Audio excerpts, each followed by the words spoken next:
Right, we're here at sunny Chippenham this afternoon for Dorking against Chippenham. Mark, first things first, did you go through the high street? Have you found the guy that destroyed your car? No, I've not. I've had a drive-by, but no, couldn't find him. No. But he may well come here today and hand himself in. He knows I'm here, so we'll see. Right, that's a story to be continued then. So how are you and how's the squad? I know you obviously did your update with Eddie yesterday and kind of alluded to injuries or perhaps those that are touch and go, but how have you sort of travelled down here today and who's kind of made the trip? Well, it's been a frustrating season, hasn't it? I mean, at the moment, it's getting to that point now where we've got to start describing it as a frustrating season, not a frustrating start to the season. That we've not had any sort of point of this season really where we've been anywhere near the team we built and envisaged and paid for. Dan Pybus, Josh Taylor, Luke Moore, Jason Pryor would all be missing. Josh Brooking as well. Just that midfield area. Morgan Williams has gone back. Morgan was a real mini revelation in the few games he played. Yeah. So we're really short. Niles back in today. He's having to start. He won't have 90 minutes, especially the way he plays. So we've then got to look to the bench and go, right, well, who's going to come on and take care of Niall? Well, that'd be George, and George got a little knock at training.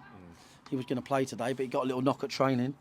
Yes, it's just frustrating, really. But positively, we've got Reece Murphy back on the bench. Yep. His goals per minute ratio is pretty good. So I'm really excited to get Reece on the pitch. So yeah, look, listen. The boys have got a great. I think we saw at Chelmsford.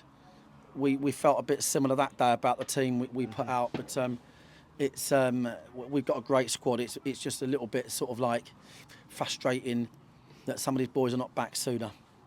And with some of those, is that more of a cautious kind of approach now? Because there've been times when you sort of perhaps intimated that they might be back sooner. Is that, I know we sort of said the other night, is that setbacks, or is it just kind of really just making sure they're 100% ready before they come back? Yes, honestly, everything you just said, you couldn't have worded it better. It's part caution, part setback, part precaution.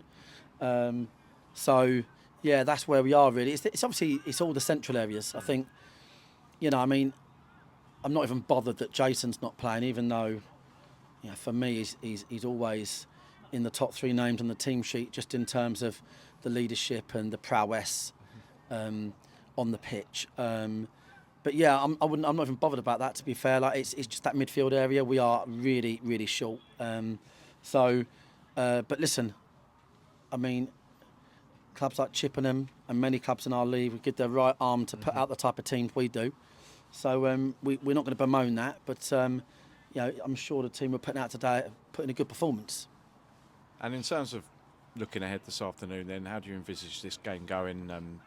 It's been somewhere where we've had a decent-ish kind of record, isn't it, down here? But how do you kind of see things going today? And is it difficult to predict, having had that 2-week break really from league action?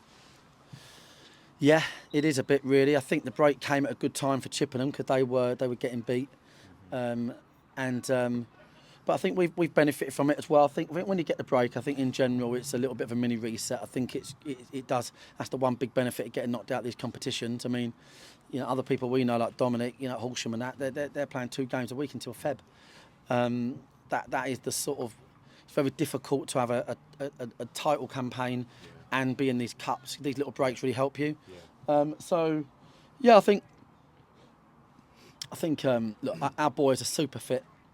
The boys that are playing, they're super fit. Briggs and Jimmy on the same pitch is very dangerous. We'll see that today. I think whilst it's small, I think it'll suit us. I think there's something about a grass pitch that just makes people enjoy it a bit more, roll their sleeves up. We're not used to doing that at Meadowbank. No one ever goes to ground.